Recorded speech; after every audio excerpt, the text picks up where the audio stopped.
make a schedule, because real estate's a job. And I think that's where a lot of the agents get lost, is they find that freedom and they go work out and they go run some errands. Yeah, freedom to make their own schedule. It's easier to put that stuff on the back burner. But I would say 2021, set a schedule, stick to it, because that changed my life. That mastermind conference changed my life.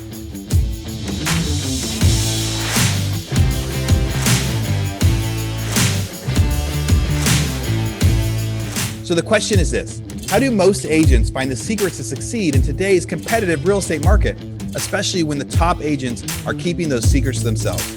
That's the question, and this podcast will give you the answer. Hi, I'm Aaron Amuchastegui, and welcome to Real Estate Rockstars. Real Estate Rockstars, this is Aaron Amuchastegui. Hey, today you guys are in for a treat. I get to interview one of my favorite guys out there, one of my favorite agents, good friend of mine that I met years ago, and he was on the other side of the table working against me. This is Mr. Jimmy Torres from Belton, Texas. Jimmy, how's it going? I'm good, brother. How are you? I'm doing good. And Belton, is that where your office is, or your first office is that in Belton? So actually we have multiple locations. Our main office is in Temple. Okay. We have an office in Belton. We have an office in Harker Heights, an office in Lampasas, and an office in Salado.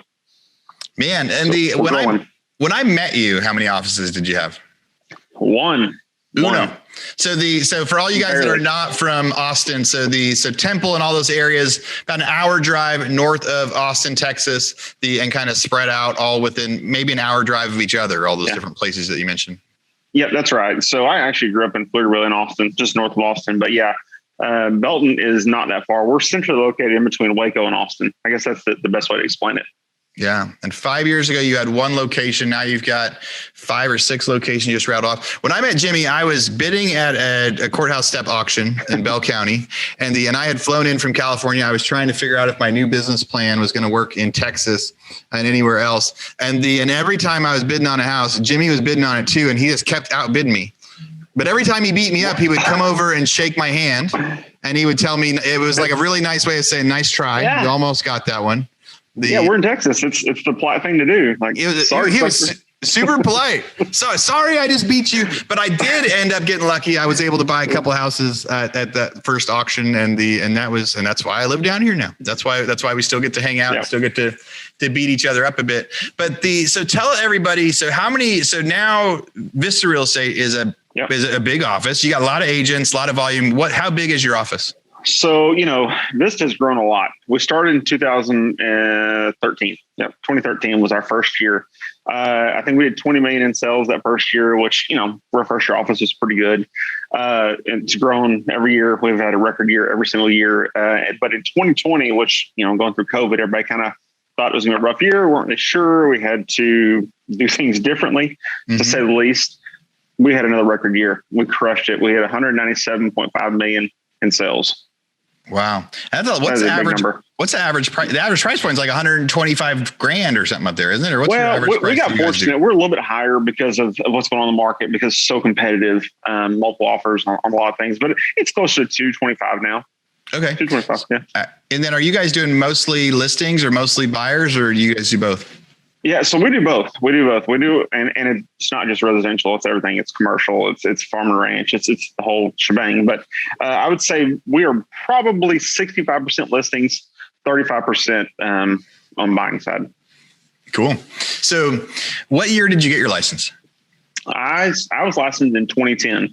That's when I first became an actual real estate agent. During the housing market crash, was that in Texas?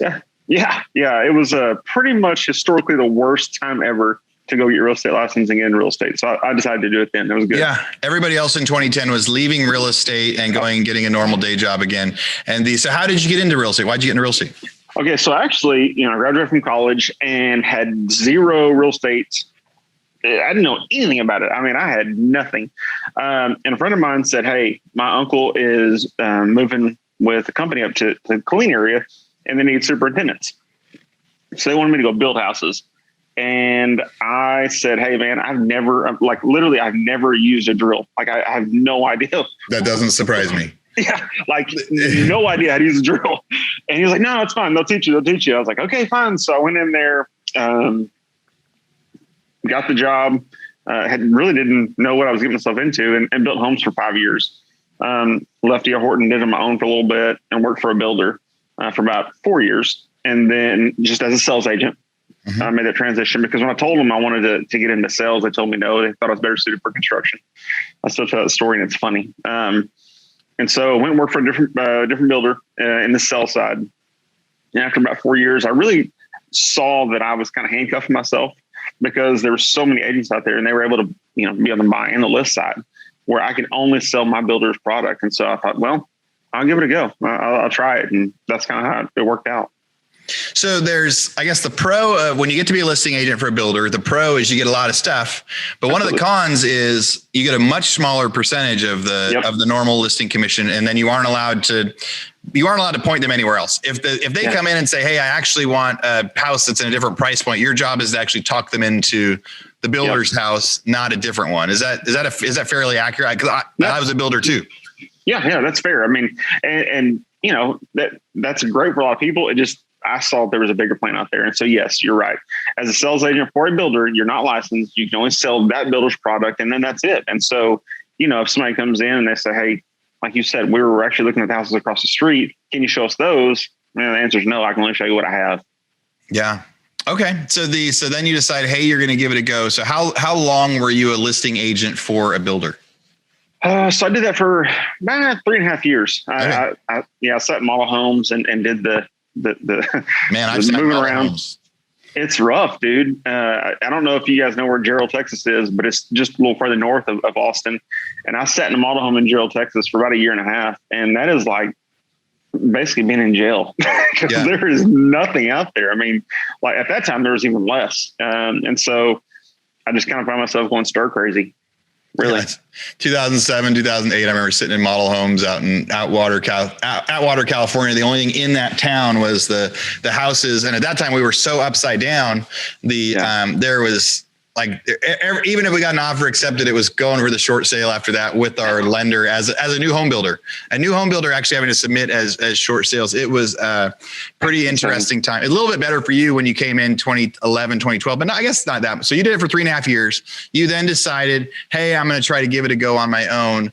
What was that first transition like? Did you go to Indivista right away? Did you go work for somebody else right away? Yeah, no. So funny story. So when I was working for that builder, small guy, I was competing directly with this one builder in particular. And they had a licensed agent on their side. And so we actually had the same backers and we built the same floor plans. It was pretty interesting. And I found myself constantly competing with this one guy and this one builder. And the listing agent's name was Emilio Perales. And this guy had been in the business forever, 22 years, retired military in the service. But again, I always found myself competing with this one guy and they had more product and more plans. They're the same plans, but they just seemed to be finishing faster. And so come to find out, he actually worked for a company called HB Shepherd. And I went and worked for him. Mm-hmm. It was the smartest thing to do. If you can't beat him, join him. Yeah, exactly. We became friends throughout the whole process, truthfully. And he's taught me a bunch. And he's actually my partner today. All right. So so once you went over to work with them, what was your first couple deals like? What did you do? How did you make your first deals happen? It's terrifying. My very first deal, actually, it's funny you say it. So going back to the builder, I worked for a builder in particular that at the time was super feeling the crunch. So we sold 33 houses that year. They're used to selling about 120 a year. And there's 4 sales agents. It was rough, man. That was when I kind of knew that I knew I had to make a decision because we were going to go broke. I mean, there was nothing I could possibly do to sell more of that builder's homes. And so the very first deal I did was a single lady who'd come into that office looking to buy a home. We couldn't get her approved. She couldn't afford that much of a house. I called her back 3 weeks later and said, hey, listen, I got my real estate license like I told you I was going to, and I'd love to go help you find something. So I got lucky that I sold something my first week on the job as a real estate agent, but it was a little more difficult after that. I think every new agent goes through that because, you get your license and then what? They don't tell you how to go find deals. They just give you your license.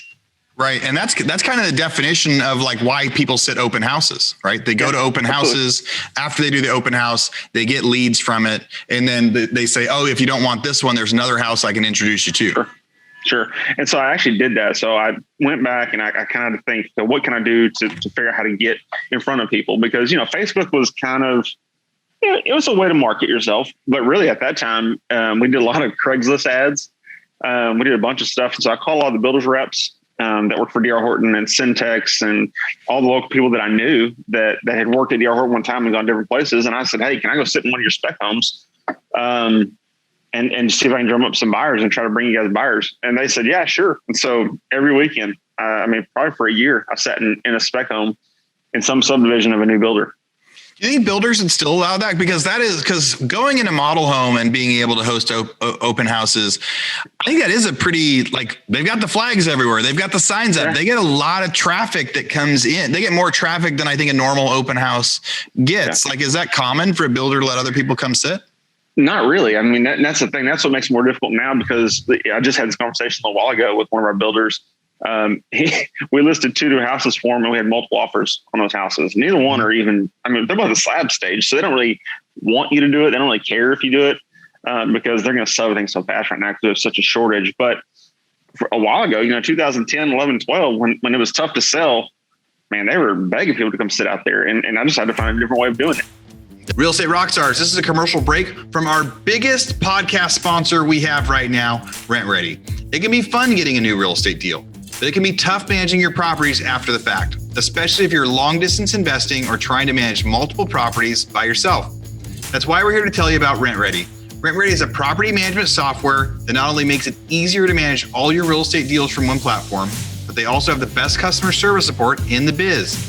They're an all-in-one app that lets you easily manage properties, collect rent, list units, screen tenants, sign leases, all from your phone or computer.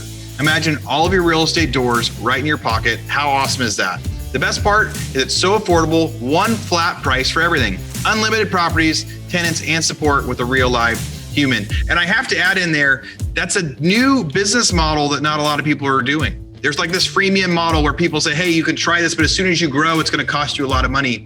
Or they kind of punish you when you get too many emails on your list or too many comments. They aren't going to punish you when you grow. They're not going to charge you more when you get 10, 20, 30 rentals. They're going to charge you the same when you have 2 or 3 as they will when you have 50 or 60. So you have a nice fixed cost, all software, all in one place. Check it out, Rent Ready, RENTREDI.com.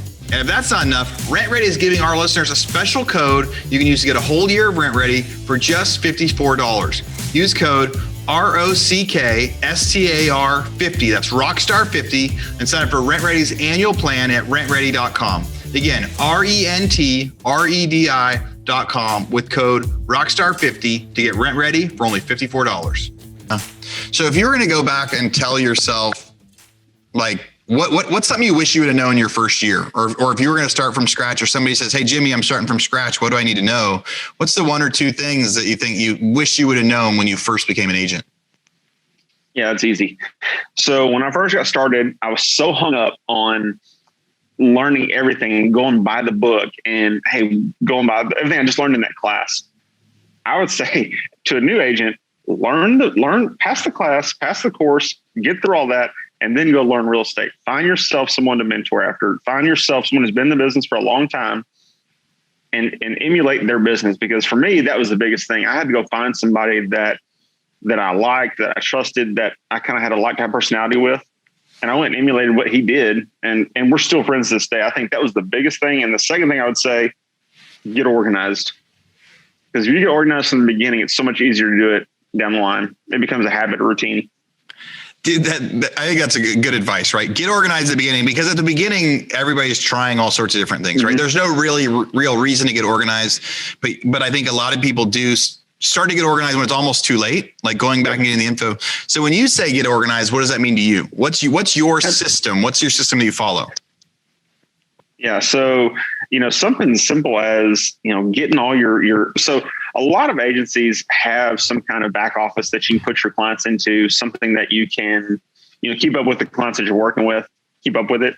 I think for me, it was just like a constant contact type thing, having that database built up and having it ready to go so that if, you do find that perfect property, you can go back through there and reach out to people quickly. Because what you'll find in year 1 and year 2 is that the business is really hard. And you're, like you said, you're trying to figure out a way to find business. You're trying to figure out a way, like, what works for me? Where can I get my best leads from? But in year 3 and 4 and 5, you're going to start seeing a lot of those referrals and that past clients. And if you don't have that stuff saved, if you don't remember those people, you kind of look foolish. So you might as well go ahead and get yourself set up with a great system from the very beginning, because I think that is where a lot of agents who do that thrive, because they're ready to go. Their systems are in place. What's your biggest way that you get new leads right now? I mean, now Vista's a big brand, ton of people inside it. What's the biggest thing you guys are getting to get new, to get more deals, to get new deals? I would say for me personally, mine is still referral based. I get a ton of referrals. I get a lot of, hey, you sold my friend a house. Hey, we know who you are, blah, blah, blah. Your kids are, I sponsor a bunch of sports teams, because for me, it's huge. I think you ought to give back. And so we're always there. I mean, I have a bunch of kids. I have 4 kids. You got a lot of kid problems too. I know that. So absolutely. That's one of the reasons I liked you right away too. The first, it was like, you have to have at least 4 kids to be my friend, and you pass that test. Yes. So that's the biggest thing, is be involved in your community and you give back, because I think you'll be shocked at how much they give back to you. But secondly, man, we have really spent a lot of money in videos and online advertising. Yeah, you have the Zillow, the Realtor.com, you have that stuff. But I mean, I feel like you're spinning your wheels a little bit with those lead generation systems now, because everyone's dying to buy in those leads. I think you got to go out and meet people. I mean, still, I really genuinely do believe that face-to-face contact with clients is a big deal. Yeah. You're so much referral based. You are big into your kind of in your community up there, and you love your community. I can see it with everything that you do with those sponsorships and everything else. The Vista logo is this giant logo that's all you guys that drive trucks. You've got the giant Vista logo on the side of your truck. I remember going, and short after I met you, I went and I was like knocking on the door at a model home, because I was trying to comp out some foreclosures in there, and there was a Vista logo on like the model homes. Are you guys still doing listings for builders? Yeah, we are. That's one of our biggest referral bases too, resources. We represent, I think it's 12 or 13 different builders. I have to go back and look. It changes so often. We're adding people every day, because what we've done is we've kind of gone out and started doing some developing on our own. And that's helped us with the builders, because they want to come to us, they want to get lots, and it helps us, build your own business. But yes, we sell a lot of builders' homes. So I think that's been a big one for us as well. So I heard you say that you guys are like buying lots, doing the development. So the builders, they kind of want to give you listings later, because you're helping them get lots to build houses on. Are there any other tricks to becoming an agent for a builder? I would say, obviously the more you sell their product, the more they're going to notice. I mean, that's a big deal. If you find a niche that you're comfortable with, and you get to meet those builders and you do those things, that face-to-face meeting, getting to know somebody. But I mean, I can't, give you the magic sauce. I think a lot of it is just being in the business a long time and selling stuff. And sometimes, swallowing your pride and going and talking to a guy. If you see an agent out there or a builder out there that's got some homes sitting, go talk to him and say, hey, let me list your stuff. Let me see if I can do a little different than your last agent. And you never know, it might work out for you. I like what you said there. If you sell a bunch of their houses, you get noticed. Yeah. Right. So even as a buyer's agent, right? Like if you are representing a bunch of buyers selling their houses over and over again, where you've done a few of them and now you're noticeable, that's a great time to probably start some of those conversations. And go, hey, I brought you a few people. What about letting me have one of those listings? And here's how. I could see that being a conversation that really works. So right now, anytime anybody submits an offer, there's on the MLS, house hits MLS. We write 20 full price cash offers, everything listed on MLS. Nobody calls back. I remember one recently that I had you write for me and said, hey, write a full price cash offer on this one right away. And they reply back within seconds saying, sorry, we already accepted another offer. And this was like an hour after the listing went live. So what is for normal people out there you're representing, what is your number one trick to get your offer accepted right now in this crazy market? Say a prayer. That's again, going back to the magic sauce. I don't know what it is. I mean, I think that people who go in and think that basically, if it's cash offer, it's one thing. Cash always looks great. There's no doubt. But if you're doing a conventional or an FHA or a VA, if you think that just a full price offer is going to work, it's not. I mean, you've got to sweeten that pot. You've got to shorten your option period. You've got to, a lot of the offers I'm getting, you have the buyers paying for their own title policy now, where it used to be a given. Like 99% of the time you see the seller pay for that. Doing away with the financing contingencies. One big thing that I would say is huge that I've been telling a lot of my clients to do is go ahead, get pre-approved and start the underwriting process. Get yourself ahead of the game so you can close quicker. Because if I submit an offer to an agent, to a listing agent, if it's a finance deal, I can say, hey, listen, we're above asking price, above full asking price. We're through the underwriting process, so we can do a 2-week close. That makes you look a whole lot better on paper. So how do you communicate that to the listing agent? So you put it in the offer, but do you call them? Do you email them? Do you do both? Yeah. No, obviously you send the offer over. First thing you do is send that over and then give them a call. Absolutely. Because I've had a lot of people send me offers and may go to my spam. I never see it. Never knew. I mean, I think if you don't follow up with a call or a text or something, you're crazy. Because right now, I mean, we had a deal. We had a listing on Saturday. My office did. They had 8 offers Saturday afternoon. You've got to follow up that email with a call. I mean, that's crazy. I would say I'm going to give away one of your secrets, and one of your secrets that I've got to have the luxury of experiencing lately is you need to make that offer before it hits the market, right? So that is one of your, I reached out to you a couple months ago and said, hey, we have to buy a ton of houses in the next 60 to 90 days, a part of this giant 1031 exchange. What have you got? Right. And you didn't have anything, but just by doing that, then you started reaching out to those relationships and you started to find hey, here's a deal that fell out of escrow. And can we just match their terms and close it in the next week? There was also, hey, these guys are getting ready to list this one now. Do you just want to go ahead and jump in right away, and be able to do that? So one of the things, and I think that goes back to relationships. So you have really, really good relationships with people out there. Your business is run on referral, but it's also helped you get to the point where when you got to go say, hey, we've got a buyer, we need to do this right now. What have you got? We got to be some people's backup plan at that point where they're like, hey, those other people didn't close on time. You want to jump in and close this in the next, I remember one of them was can you close in 5 days? Right? Those other people canceled. Can you fill their spot? So, anything extra with that, or if somebody's trying to build some of those relationships, or any ideas or stories behind that you want to share? Absolutely. So, I mean, it kind of goes back to the getting organized. If you kind of have an idea of what the turnover is in your area, let's say in Temple Belton, I mean, it's typically 4 or 5 years. Folks turn over the properties every 4 or 5 years, and you create that portfolio early on, and you do your job and you get organized. You can start going back through your portfolio and saying, hey, this kind of meets, if I have a buyer looking for an 1,800 square foot house in a certain area, I can go through my Rolodex basically and say, these folks bought a house that size 4 years ago. I'll call them up. We did this today. I called a client today, a past client, and said, hey, I've got somebody looking in your area. You mentioned to me a few weeks ago when I saw you that you may be thinking about selling. You're not really sure. I knew they bought a lot to build a house, and said, I've got a guy who's lost out on 3 deals. Would you mind letting him look at your house today? Would y'all be interested in selling it if I got you the number you wanted? He said, well, let me talk to my wife. I'll call you back. This was an hour ago before I talked to you. He called me back and said, if you can give me this number, they can come look tonight. Called the guy. He said, we'll be there at 3:00. Yeah. You've got to do that. You've got to, when I said, hey, I need this, you knew who you were going to call. I was like, hey, this is what I need. These are the product that we need. And we need to, knowing that we're writing all these offers and it's there, or we're writing all these offers and it's not working. Right. So, but then you were able to go after, the old fashioned way of say, hey, Jimmy, what do you got? So part of getting organized, it's not just, hey, this is somebody in my Rolodex, right?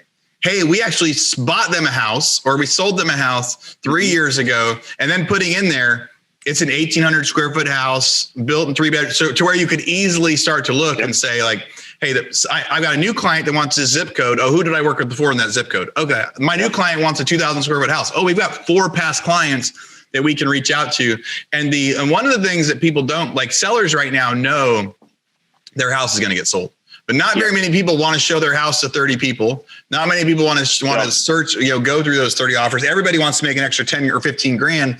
But I think being able to say hey, you can sell my house right now for what I want without anybody walking through my house. Like that's why the iBuyers are doing a good job, because they say, yeah, here's your offer and no one's going to walk through your house and interrupt your day. And you're actually, I love the fact you're taking a buyer and you're mixing a seller together. When you do that, you're the agent on both sides? Like if somebody does that, is there any extra advantage that they're adding to people for that? Well, I mean, yeah, we're still getting, being an intermediary and represent both sides. You get your full commission, and then your seller has to go buy something. So guess what? The chain just kind of keeps following. It is more of a struggle. You have to be careful with that seller and be able to find them something, because that's obviously difficult. But like I said, with this one particular guy, I already know they bought a lot to build a house. So it just kind of helps push them along. Maybe we can figure out a way to find them a builder that we represent that can build them a house. And so, yeah, dude, I mean, it's just getting creative, in a market like it is right now, where there's multiple offers on everything. You have to be creative. You have to kind of think outside the box and just fight for it. Yeah. I love getting to see how much you have built your business in just the last 5 years, from the first time we got to meet and you got to do a couple listings for me to the guy you are now, again, especially with those relationships that you have as kind of the go-to guy in your area, the recognizable brand, where then when people, I think it probably even helps you when you get to submit the offers, when you get to say it's coming from Vista, the local agents recognize that. But what are some, like, what's some, like the number one way you survived 2020? Like something that by you, because by the end of 2020, if you were an agent and you had listings or buyer, you were doing great.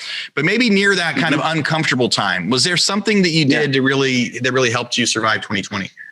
We were very, very, very fortunate during 2020. And I honestly can't put my finger on it why we did so well, truthfully. Yes, there was a couple weeks there that were, man, it was a month. We'll say a month. That was terrifying. Yeah. During the spring break last year, about this time, the whole world shut down essentially. And so thankfully I had some stuff in escrow. It pushed us through that first month of not sure. And then we shut down our office, wouldn't allow anyone in the office. And then we get the email from our local judge saying, realtors can't show houses. It was just a train wreck all like at once. Thank God for Zoom, by the way. Let's. I wish I'd owned stock in Zoom. It changed everything. Yeah. Golly. But we're able to kind of keep in touch with all of our agents that way. And then, it came back that, hey, listen, you can show properties. You can, keep working because you have food, shelter, and water. Those are things you have to have that are essential. And we had that problem where people were literally moving out of their houses and had nowhere to go. And we're pleading with the judge here in Bell County to please let us show houses. But thankfully everything kind of came back online, and it really didn't stop us. It just, we had to get more creative with it. We put some places and some checks and balances in order. We made all of our agents, wear masks. We made them all carry, sanitizer. We started doing some things that were kind of trying to lead the charge to still keep our job moving forward, but keep everybody safe. Because that was our biggest worry is keeping everybody safe. But I think, during that time, we didn't stop with our online presence. We still shot videos. We still went out and really did a lot of things that stayed in front of everybody while they were still at home.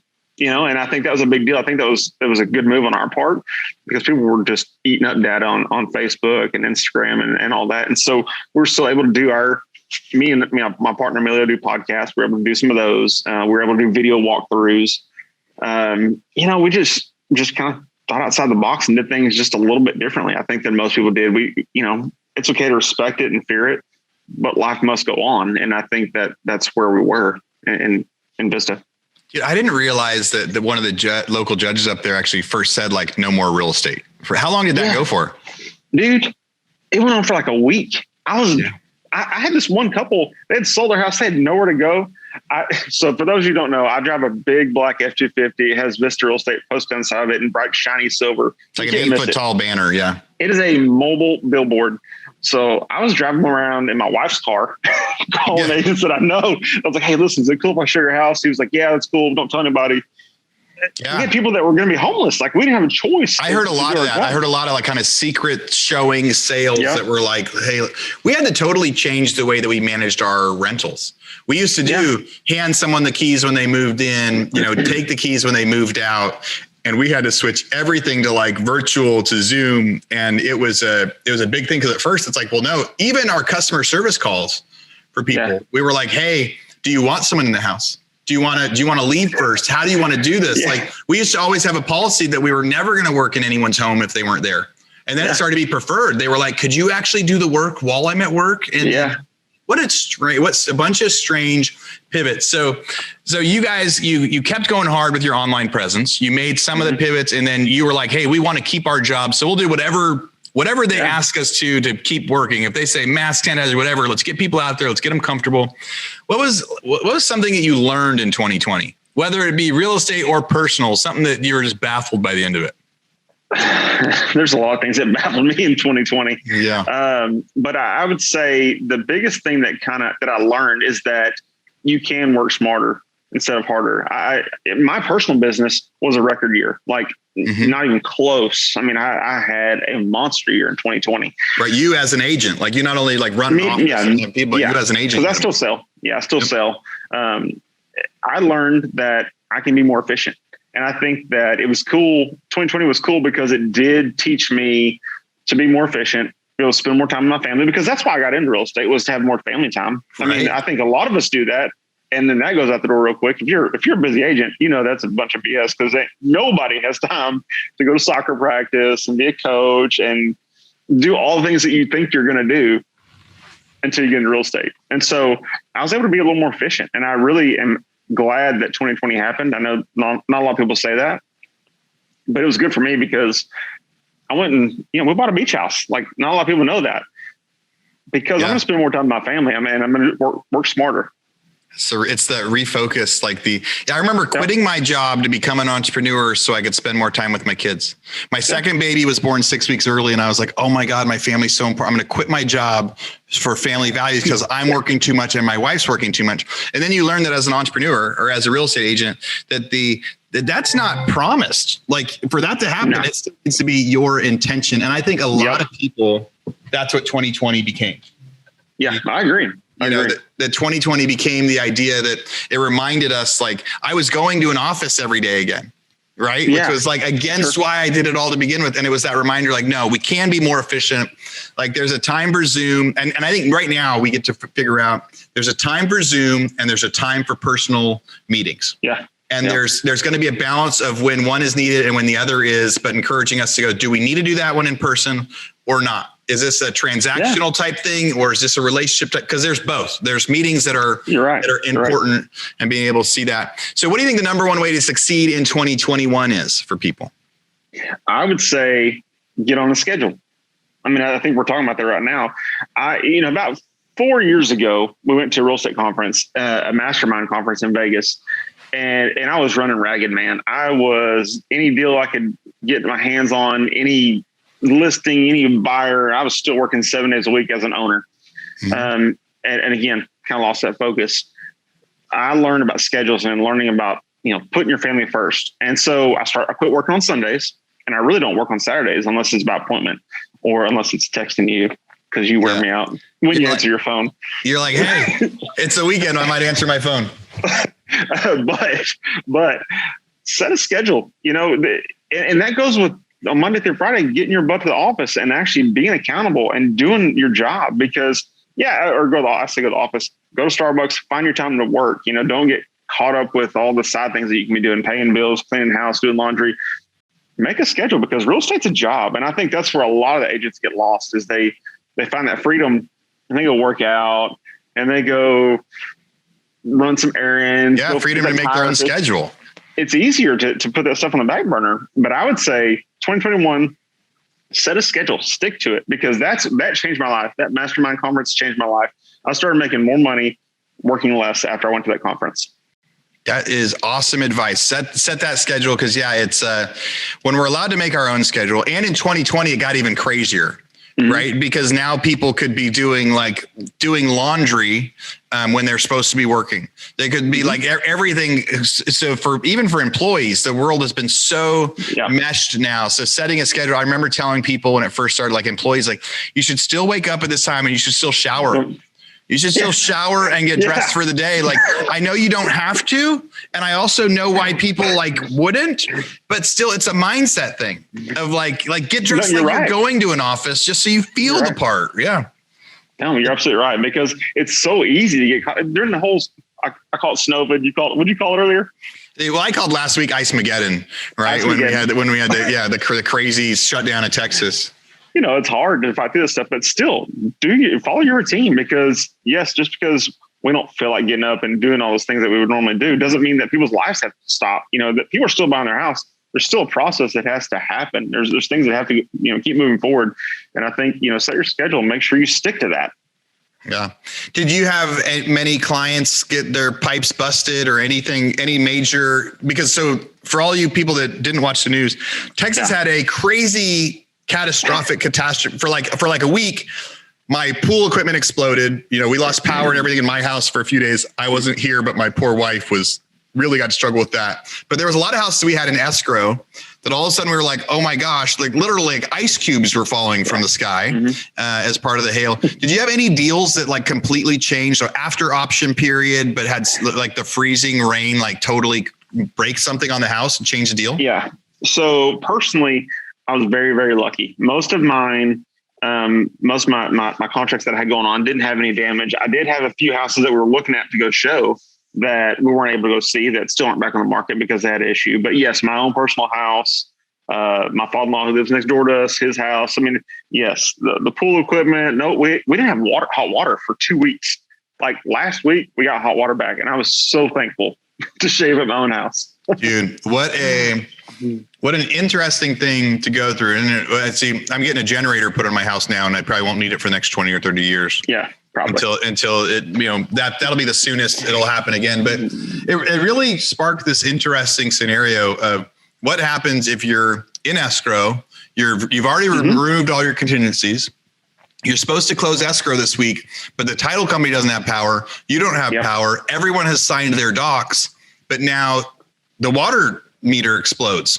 Right? Yeah. Like the pool equipment explodes. So yeah. Who's responsible at that point? Who has, especially when docs are signed? I remember I had signed my loan docs before Texas went into the house I live in now, the day before Texas went into a state of emergency.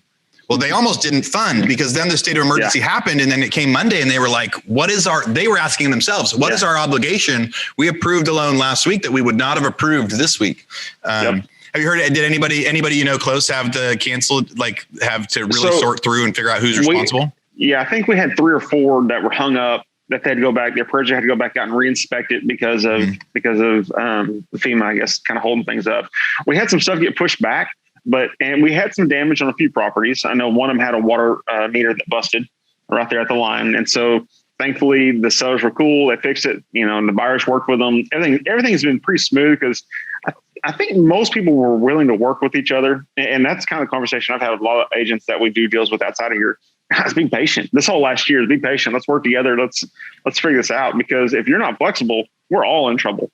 Dude, be patient. One of our biggest surprises of that is we went to go buy some other houses, and our insurance company said, we're not going to issue any new insurance policies right now until they could understand how damaged they were from the storms. So there was about 2 weeks where we could not get a new insurance. So we were in escrow to buy, and we had to extend things a couple weeks or switch over to other insurance people or switch from a loan to cash in that time. And that was something that, 2020 taught me. There was so much stuff that's unpredictable. You always got to be willing to pivot. And then I was going to ask you next to predict what you think is going to happen in 2021, right after we just said, there's no way to predict any of this stuff. But do you have any predictions of 2021 that you'd like to point out? Well, I think that 2021 is going to be a difficult year for a lot of agents, and not because the market's bad. The market is ridiculous, but I think it's difficult because it is so ridiculous, because it's so good, and it's hard for a lot of buyers to get that home, especially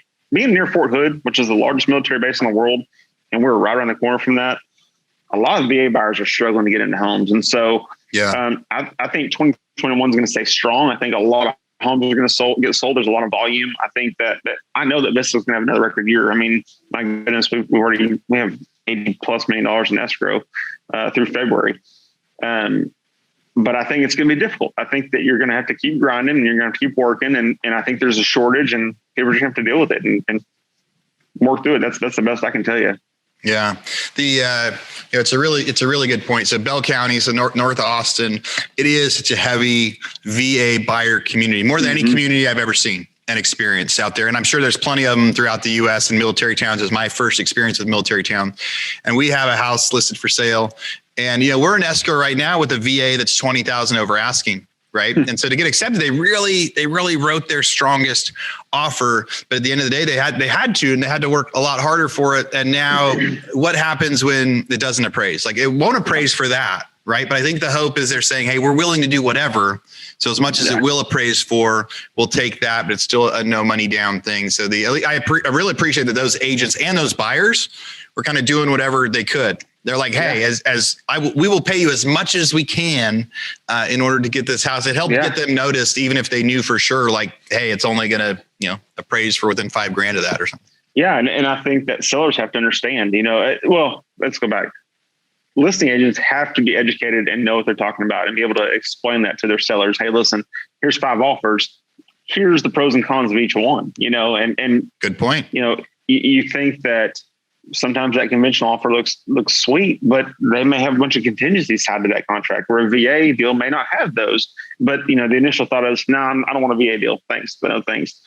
You got to look at every part of the contract, because there are a lot of VA deals that are better than FHA deals or conventional deals. Every contract's different. I think it falls back on the agent explaining that best offer to their clients. Yeah. And that's probably why some of those clients are willing to sell you their house kind of off market. Yep. So they won't. So let's, we're getting ready to wrap this up here, but Bell County, so north of Austin, new homes. Just to give people kind of an idea of values, what are new homes selling for up there? I remember the first house I bought it was crazy. It was like 3,000 square foot, granite counter, stainless appliances. And I got it at auction, but still I got it for like 135,000. And I was like, I can't build it for 200, but but the reality is they can. What are they selling for up there right now? Yeah, man, so much has changed. The market, when I started 10 years ago, the average price per home in Belton was like $145,000. Now it's up to $200,000. But yeah, I think the entry level homes are somewhere around 185,000. New construction, ranging up to a couple million now. But really, I think our average sales price is right around 225 to 300 is a really nice home. Yeah, I mean, you still see there's still some new homes at 225 up there. Yeah. Oh yeah. You find them, but again, it's gonna be multiple offers. So you better be ready to come with it. That's true. When we did an interview with 5 All-Stars like a week ago, that was one of the things David Green said is he's like, the listing price doesn't even matter anymore. Like, that's just like a fake number. You got to figure out what it's worth to your buyer, what you think it's going to appraise for. And that gets to be the deals instead. So I actually saw that thing you posted, the screenshot of, agents saying, just have your sellers fill in the information. We're tired of writing contracts. Dude, I posted that. That was hilarious. So it was a screenshot, and the text was meant to be a joke. And it was an agent saying, hey, we got an offer from your buyer signed, but it's blank. And the person says, well, hey, we're just so tired of writing offers. You fill it out and send it back to me. I posted as a joke. I had like 4 people reach out to me and say they actually had received a blank offer within the last week of saying, like, just, we'll pay what you guys tell us what you want the terms to be, and we're in. Yeah, dude, it's unbelievable. It's unbelievable so right funny. now. Yeah, that was a good one. Yeah. Well, Jimmy, it's been awesome getting to chat with you and get to hear more about, you and I get to chat so much, but about how you built your real estate career, what you're doing out there with some great actionable stuff. Any last things you want to tell the listeners out there, mostly newer agents or people on it could be newer agents to get started. It could be how to go from 10 deals to 100 deals, like anything that you really love sharing. Yeah, I would say, a couple things. Don't take anything for granted. Just because someone's buying their first home and it's a $75,000 or $90,000 fixer upper, don't take those people for granted. I think times are good and people forget about that. I think every deal is important, and work every deal like it does mean something to you. And again, the schedule, to me, I think the schedule is such a big deal, because you can ask anyone that works for me. They know what my schedule is every single day. It does not stray. And keep grinding. Don't get discouraged. It's going to be a tough fight till we, get through this traffic jam. But that's the biggest thing. I love that. Find a schedule, stick to your schedule, keep going. And I think my favorite thing you said is don't take anyone for granted, because that $80,000 deal today, can become the giant deal later. We recently sold we sold a house out in California and we hired a new listing agent. It was a friend of ours. Somebody comes in, calls her, and it's her first transaction. She ends up representing the buyer and the seller. The long story short is she goes in, shows somebody doesn't have an agent. Whereas most of the time, I think people would say, oh, you don't have an agent, especially in today's market. Oh, you don't have an agent yet. You haven't even been pre-qualified. Like, go get qualified before you make an offer on my listing. And she didn't take it for granted. And she ended up getting to write an offer for them, do both sides of it. So I love that advice. Jimmy, if anybody wants to reach out to you, if they want to hear more about what you're doing, they have questions, they need some advice, what's the best way they can find you? Yeah, call me anytime. You can find me, just Vista Real Estate. Just type it in. It's pretty easy to find. But call me on my cell phone, 254-780-7711, or reach out to me at jimmy@thevistarealtors.com. Jimmy, it is so awesome to talk to you. And listeners, to take him up on that, Jimmy has gone from being a small agent that was doing listings for a builder to building a pretty awesome real estate career, and one of the best guys I know. So Jimmy, thanks for coming on Real Estate Rockstars. Thanks for listening. All right, Real Estate Rockstars. This is Aaron Amuchastegui jumping in again to thank you for listening to the show. Hopefully you guys loved listening to that one. And I want to make sure that you know about all of the extra resources that we have. And also, we need your help. They say podcasts are free. You get to listen to podcasts for free. But what is the cost of that podcast? I would say if I could beg you to pay anything for that podcast, I would say the cost of the podcast is going and giving a review.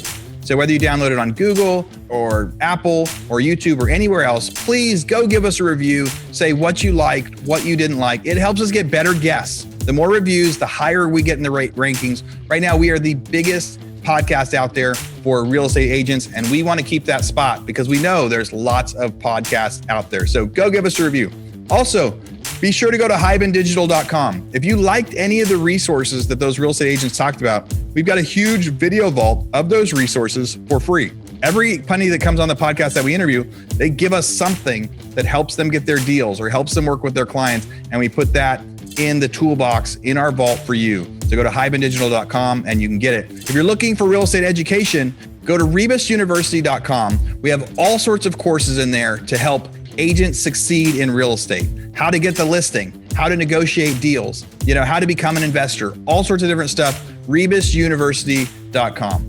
And if you want to chat with me, go find me on Instagram. And if you come find me on Instagram, you can send me messages. Tell me what you want to hear. Tell me what you liked, what you didn't like. We try to put a bunch of content out there too. You can find me in two different places. It's at rerockstars.com for our Real Estate Rockstars page, or at aaronamuchastegui.com for my personal Instagram page, where I can chat with you about all sorts of different things. Thanks for listening. We'll see you again soon.